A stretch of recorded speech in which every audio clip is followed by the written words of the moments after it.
ಒಂದ್ಸತಿ ಆದ್ರೂ ಈ ರೀತಿ ಹಸಿರು ಹೂಕೋಸನ್ನ ತಗೊಂಡ್ ಬಂದು ಮನೆಯಲ್ಲಿ ಪಲ್ಯ ಮಾಡಿ ನೋಡಿ ತುಂಬಾನೇ ಟೇಸ್ಟಿ ಆಗಿ ಅನ್ಸುತ್ತೆ. ಹಾಗೆ ಚಿಕ್ಕ ಮಕ್ಕಳು ಮನೆಯಲ್ಲಿ ಇದ್ರೆ ಸೊ ಇದನ್ನ ನೀವು ಸ್ವಲ್ಪನೇ ಕುದಿಸ್ಬಿಟ್ಟು ಅವರಿಗೆ ಉಪ್ಪನ್ನ ಹಾಕಿ ಕೊಡಿ, ತುಂಬಾನೇ ಆರೋಗ್ಯಕ್ಕೂ ಕೂಡ ಒಳ್ಳೆಯದು. Hi friends, welcome to GNS home cooking. Friends, ಇವತ್ತು ನಾನು ನಿಮ್ಗೆ ಇಲ್ಲಿ ತುಂಬಾನೇ ಆರೋಗ್ಯಕರವಾಗಿರುವಂತ ಹಸಿರು ಹೂಕೋಸಿನ ಪಲ್ಯವನ್ನ ಮಾಡಿ ತೋರಿಸ್ತಾ ಇದ್ದೀನಿ. ಈ ರೀತಿ ನೀವು ಒಂದ್ಸತಿ ಪಲ್ಯ ಮಾಡಿ ನೋಡಿ, ತುಂಬಾನೇ ಮನೆಯಲ್ಲಿ ಎಲ್ಲರೂ ಇಷ್ಟಪಟ್ಟು ತಿಂತಾರೆ. ಅನ್ನಕ್ಕೆ, ಚಪಾತಿಗೆ, ರೊಟ್ಟಿಗೆ, ಮುದ್ದೆಗೆ, ತಂದೂರಿ ರೊಟ್ಟಿಗೆ ಕೂಡ ಇದು ತುಂಬಾ ಒಳ್ಳೆ ಕಾಂಬಿನೇಷನ್. ತುಂಬಾನೇ ಈಸಿಯಾಗಿ ನಾವು ಮನೆಯಲ್ಲಿ ರೆಡಿ ಮಾಡಬಹುದು.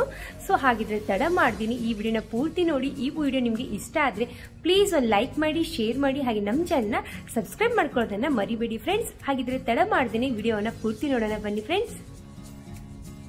ಮೊದಲಿಗೆ ನಾನು ಇಲ್ಲಿ ಒಂದು ಅರ್ಧ ಕೆಜಿ ಆಗುವಷ್ಟು ಹಸಿರು ಹೂಕೋಸನ್ನ ತಗೊಂಡಿದ್ದೀನಿ ಫ್ರೆಂಡ್ಸ್. ಇದನ್ನ ಈಗ ಇಲ್ಲಿ ಕಟಿಂಗ್ ಅನ್ನ ಮಾಡ್ಕೋತಾ ಇದ್ದೀನಿ. ಇದು ತುಂಬಾ ಎಳೆದಿರುತ್ತೆ, ಸೊ ಇದಕ್ಕೋಸ್ಕರ ನಾನು ಇಲ್ಲಿ ಪೂರ್ತಿನೇ ಇಲ್ಲಿ ತಗೋತಾ ಇದ್ದೀನಿ. ಸೊ ಇದು ತುಂಬಾ ಹುಳ ಕೂಡ ಇರುತ್ತೆ ಇದರಲ್ಲಿ, ಗ್ರೀನ್ ಕಲರ್ದು. ಚೆನ್ನಾಗಿ ಇದನ್ನ ನಾವು ಕ್ಲೀನ್ ಅನ್ನ ಮಾಡ್ಕೋಬೇಕು. ಇದನ್ನ ಈಗ ಇಲ್ಲಿ ದೊಡ್ಡ ದೊಡ್ಡ ಪೀಸಸ್ ಆಗಿ ಕಟ್ ಮಾಡ್ಕೊಳ್ಳಿ, ಜಾಸ್ತಿ ಸಣ್ಣ ಸಣ್ಣ ಪೀಸಸ್ ಆಗಿ ಕಟ್ ಮಾಡ್ಕೋಬಾರ್ದು. ನಂತರ ಇದೇನ್ ಕಾಣಿಸ್ತಾ ಇದೆಯಲ್ಲ ಒಂದು ಕಡ್ಡಿ ರೀತಿಯಲ್ಲಿ, ಇದನ್ನು ಕೂಡ ಬಿಸಾಕಕ್ ಹೋಗ್ಬಾರ್ದು. ಸೊ ಈಗ ಇಲ್ಲಿ ನಾನು ಎಲೆಯನ್ನ ತೆಗೆದ್ಬಿಟ್ಟು ಚೆನ್ನಾಗಿ ಹೂವನ್ನ ಮಾತ್ರ ಇಲ್ಲಿ ತಗೋಬೇಕು. ಹೂಕೋಸಿನ ಹಿಂಭಾಗವನ್ನ ಕಟಿಂಗ್ ಅನ್ನ ಮಾಡ್ತಾ ಇದ್ದೀನಿ, ನೋಡ್ತಾ ಇರಬಹುದು ವಿಡಿಯೋದಲ್ಲಿ. ಇದೇ ರೀತಿ ಇಲ್ಲಿ ಕಟ್ ಮಾಡಿ ಸೈಡ್ಗೆ ಇಡ್ತಾ ಇದ್ದೀನಿ ಫ್ರೆಂಡ್ಸ್. ನಂತರ ಈ ಕಡ್ಡಿ ಏನಿತ್ತಲ್ಲ ಅದ್ರ ಸೈಡ್ಗೆಲ್ಲ ನಾವು ಕಟಿಂಗ್ ಅನ್ನ ಮಾಡ್ಕೋಬೇಕು, ಅದ್ರ ನಡುವಿಗೆ ಮಾತ್ರ ತಗೋಬಾರ್ದು. ಸೊ ಇದನ್ನು ಕೂಡ ಸಣ್ಣ ಸಣ್ಣ ಪೀಸಸ್ ಆಗಿ ಕಟ್ ಮಾಡ್ಕೊಂಡು ಸೈಡ್ಗೆ ಇಟ್ಕೊಳ್ಳೋಣ ಫ್ರೆಂಡ್ಸ್. ಎಲ್ಲವನ್ನ ನಾನು ಇಲ್ಲಿ ಕಟ್ ಮಾಡಿ ಸೈಡ್ಗೆ ಇಟ್ಕೊಂಡಿದ್ದೀನಿ. ಅದು ತುಂಬಾ ಚೆನ್ನಾಗಿ ಕ್ಲೀನಿಂಗ್ ಅನ್ನ ಮಾಡ್ಕೋಬೇಕು. ಇದು ಸಣ್ಣ ಹುಳ ಇರುತ್ತೆ, ಸೊ ಅದ್ರಗೋಸ್ಕರ ಇಲ್ಲಿ ಈಗ ನೋಡ್ತಾ ಇರ್ಬೋದು. ಈಗ ಇಲ್ಲಿ ಬೇರ್ ಕೂಡ ನಾನು ಕಟಿಂಗ್ ಅನ್ನ ಮಾಡ್ಕೊಂಡು ಮುನ್ಗುವಷ್ಟು ನೀರನ್ನ ಹಾಕಿ ಸ್ವಲ್ಪ ಉಪ್ಪನ್ನ ಹಾಕಿ ಒಂದ್ 5 ನಿಮಿಷ ಇದನ್ನ ನೆನೆಯೋಕೆ ಇಡ್ತಾ ಇದ್ದೀನಿ. ಯಾಕೆ ಒಂದ್ 5 ನಿಮಿಷ ಆದ ನಂತರ ಚೆನ್ನಾಗಿ ಇದನ್ನ ಮತ್ತೆ ಒಂದ್ 2 ರಿಂದ 3 ನೀರಲ್ಲಿ ವಾಶ್ ಮಾಡ್ಕೊಳ್ಳಿ ಫ್ರೆಂಡ್ಸ್. ಈಗ ನಾನು ಇಲ್ಲಿ ಒಂದು ಇಡ್ಲಿ ಕುಕ್ಕರ್ ಅನ್ನ ತಗೊಂಡಿದ್ದೀನಿ, ಅದರಲ್ಲಿ ಒಂದು 2 ಗ್ಲಾಸ್ ಆಗುವಷ್ಟು ನೀರನ್ನ ಸೇರಿಸ್ತಾ ಇದ್ದೀನಿ. ನಂತರ ಇಲ್ಲಿ ನಾನು ಇಡ್ಲಿ ಪಾತ್ರೆಯನ್ನ ಇದಕ್ಕೆ ಇಡ್ತಾ ಇದ್ದೀನಿ. ಈಗ ಇದೊಂದು 2 ಸತಿ ವಾಶ್ ಮಾಡ್ಕೊಂಡ್ಬಿಟ್ಟು ಇಡ್ಲಿ ಕುಕ್ಕರ್ ಅಲ್ಲಿ ಇದಕ್ಕೆ ಸೇರಿಸ್ತಾ ಇದ್ದೀನಿ. ಎಲ್ಲವನ್ನ ಇದಕ್ಕೆ ಸೇರಿಸಬೇಕು. ಈಗ ಒಂದ್ ಕಡೆ ನಾನು ಇಲ್ಲಿ ಬೇರನ್ನ ಏನಿತ್ತಲ್ಲ ಕಟ್ ಮಾಡ್ಕೊಂಡಿದ್ದು ಅದನ್ನು ಕೂಡ ಇಲ್ಲಿ ಸೇರಿಸ್ತಾ ಇದ್ದೀನಿ ಫ್ರೆಂಡ್ಸ್. ಕೆಲವರು ಇದನ್ನ ಎಣ್ಣೆಯಲ್ಲಿ ಕೂಡ ಫ್ರೈ ಮಾಡ್ಕೋತಾರೆ, ಆದ್ರೆ ನಾನು ಇಲ್ಲಿ ಫ್ರೈ ಅನ್ನ ಮಾಡ್ಕೋತಾ ಇಲ್ಲ, ಸ್ಟೀಮ್ ಅನ್ನ ಮಾಡ್ಕೋತಾ ಇದ್ದೀನಿ. ಈ ರೀತಿ ಸ್ಟೀಮ್ ಮಾಡ್ಕೊಂಡು ಒಂದ್ಸತಿ ಪಲ್ಯ ಮಾಡಿ ನೋಡಿ, ತುಂಬಾನೇ ಟೇಸ್ಟಿ ಆಗಿ ಅನ್ಸುತ್ತೆ. ಈಗ ನಾನು ಇಲ್ಲಿ ಗ್ಯಾಸ್ ಮೇಲೆ ಇಟ್ಬಿಟ್ಟು ಒಂದ್ 5 ನಿಮಿಷ ಇದನ್ನ ಕುಕ್ ಮಾಡ್ಕೋತಾ ಇದ್ದೀನಿ. ಒಂದ್ 5 ನಿಮಿಷ ಕುಕ್ ಆದ ನಂತರ ನಿಮ್ಗೆ ಮತ್ತೆ ತೋರಿಸ್ತಾ ಇದ್ದೀನಿ. ಒಂದು ಪೀಸ್ ಅನ್ನ ತಗೊಂಡ್ಬಿಟ್ಟು ಚೆನ್ನಾಗಿ ಇದು ಕುಕ್ ಆಗಿದಿಲ್ಲ ಅಂತ ಒಂದ್ಸತಿ ಚೆಕ್ ಮಾಡ್ಕೋಬೇಕು. ಇದು ಕುಕ್ ಆಗಿಲ್ಲ ಅಂದ್ರೆ ಇನ್ನೊಂದ್ 2 ನಿಮಿಷ ನೀವು ಮತ್ತೆ ಇದನ್ನ ಕುಕ್ ಮಾಡ್ಕೋಬಹುದು. ಇದು ಈಗ ಇಲ್ಲಿ ಚೆನ್ನಾಗಿ ಕುಕ್ ಆಗಿದೆ. ಇದನ್ನ ಈಗ ನಾನು ಒಂದು ಪ್ಲೇಟ್ ಅಲ್ಲಿ ಸರ್ವ್ ಅನ್ನ ಮಾಡ್ಕೋತಾ ಇದ್ದೀನಿ. ನಂತರ ಒಂದು ಮಸಾಲೆಯನ್ನ ರೆಡಿ ಮಾಡ್ಕೋಬೇಕು. 2 ಮೀಡಿಯಂ ಸೈಜ್ ಟೊಮೆಟೊ, 1 ಗಡ್ಡೆ ಆಗುವಷ್ಟು ಬೆಳ್ಳುಳ್ಳಿಯನ್ನ ಸೇರಿಸ್ತಾ ಇದ್ದೀನಿ. ಇದು ಜವಾರಿ ಬೆಳ್ಳುಳ್ಳಿ ಅಂತಾರೆ, ಅದಕ್ಕೋಸ್ಕರ ನಾನು ಇಲ್ಲಿ ಒಂದು ಮಾತ್ರ ಸೇರಿಸ್ತಾ ಇದ್ದೀನಿ.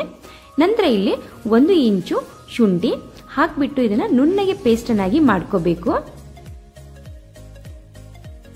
ಈಗ ನಾನು ಇದನ್ನು ಕೂಡ ಇಲ್ಲಿ ಸೈಡ್ ಇಡ್ತಾ ಇದ್ದೀನಿ ಫ್ರೆಂಡ್ಸ್. ಒಂದು ಬಾಣಲೆಯನ್ನ ನಾನು ಇಲ್ಲಿ ಬಿಸಿ ಮಾಡೋಕೆ ಇಟ್ಟಿದ್ದೀನಿ.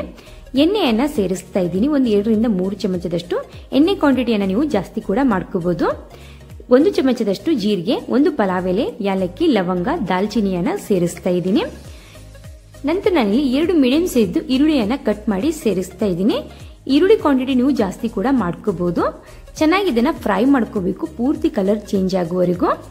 ನೋಡ್ತಾ ಇರಬಹುದು ಈಗ ಲೆಶನಾಗಿ ಕಲರ್ ಚೇಂಜ್ ಆಗಿದೆ ಅಂದ್ಬಿಟ್ಟು.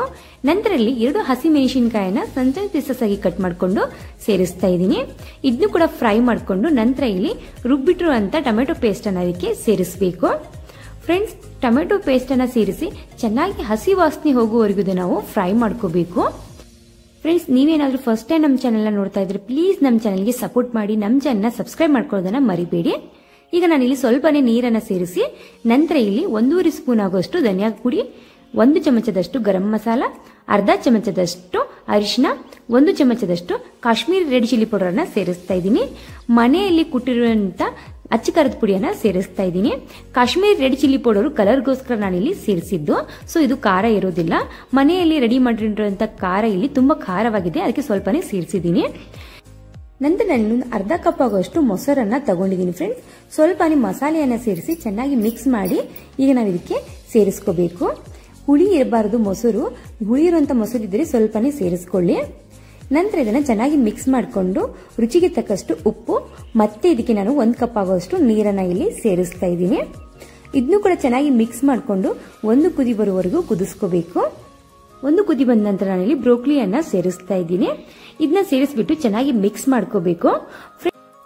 ಫ್ರೆಂಡ್ಸ್, ನಾನಿಲ್ಲಿ 1 ಚಮಚದಷ್ಟು ಕಸ್ತೂರಿ ಮೇಥಿಯನ್ನ ಮಿಕ್ಸ್ ಮಾಡ್ಕೊಂಡಿದ್ದೀನಿ. ಸೊ ಈ ವಿಡಿಯೋ ಇಲ್ಲಿ ಸ್ವಲ್ಪ ಸ್ಕಿಪ್ ಆಗಿದೆ. ನೀವು 1 ಚಮಚದಷ್ಟು ಕಸ್ತೂರಿ ಮೇಥಿನ ಸೇರಿಸ್ಕೊಂಡು ಚೆನ್ನಾಗಿ ಮಿಕ್ಸ್ ಮಾಡ್ಕೊಂಡು ನಂತರ ಇದನ್ನ 1-2 ನಿಮಿಷ ಕುಕ್ ಮಾಡ್ಕೋಬೇಕು. ಇಲ್ಲಿ 1-2 ನಿಮಿಷ ಕುಕ್ ಮಾಡ್ಕೊಂಡ್ರೆ ಸಾಕು ಫ್ರೆಂಡ್ಸ್. ನಮ್ದು ಇಲ್ಲಿ ಬ್ರೋಕೊಲಿ ಪಲ್ಯ ರೆಡಿ ಆಯಿತು. ಇದು ಚಿಕ್ಕ ಮಕ್ಕಳಿಗೆ ಆಯ್ತು, ದೊಡ್ಡವ್ರಿಗೆ ಆಯ್ತು, ತುಂಬಾನೇ ಇಷ್ಟಪಟ್ಟು ತಿಂತಾರೆ ಚಪಾತಿ ಜೊತೆಗೆ, ಅನ್ನದ ಜೊತೆಗೆ. ಫ್ರೆಂಡ್ಸ್, ಈ ವಿಡಿಯೋ ನಿಮಗೆ ಸ್ವಲ್ಪನಾದ್ರೂ ಯೂಸ್ಫುಲ್ ಅನ್ಸಿದ್ರೆ, ಇಷ್ಟ ಆದ್ರೆ ಪ್ಲೀಸ್ ನಮ್ಮ ಚಾನಲ್ಗೆ ಸಪೋರ್ಟ್ ಮಾಡಿ ಫ್ರೆಂಡ್ಸ್. ಹಾಗೆ ನಮ್ಮ ಚಾನಲ್ನ ಸಬ್ಸ್ಕ್ರೈಬ್ ಮಾಡ್ಕೊಳ್ಳೋದನ್ನ ಮರಿಬೇಡಿ. ಪ್ಲೀಸ್ ಒಂದು ಕಮೆಂಟ್ ಅನ್ನ ಹಾಕಿ. ನಿಮ್ಗೆ ಇಷ್ಟ ಆದ್ರೂ ಹಾಕಿ, ಇಷ್ಟ ಆಗ್ಲಿಲ್ಲ ಅಂದ್ರೂ ಪ್ಲೀಸ್ ಒಂದು ಕಮೆಂಟ್ ಅನ್ನ ಹಾಕಿ. ನೀವು ಕಮೆಂಟ್ ಹಾಕೋದ್ರಿಂದ ನನಗೂ ಕೂಡ ತುಂಬಾ ಖುಷಿ ಸಿಗುತ್ತೆ. ಈ ವಿಡಿಯೋ ನೋಡೋದಕ್ಕೆ thank you so much friends.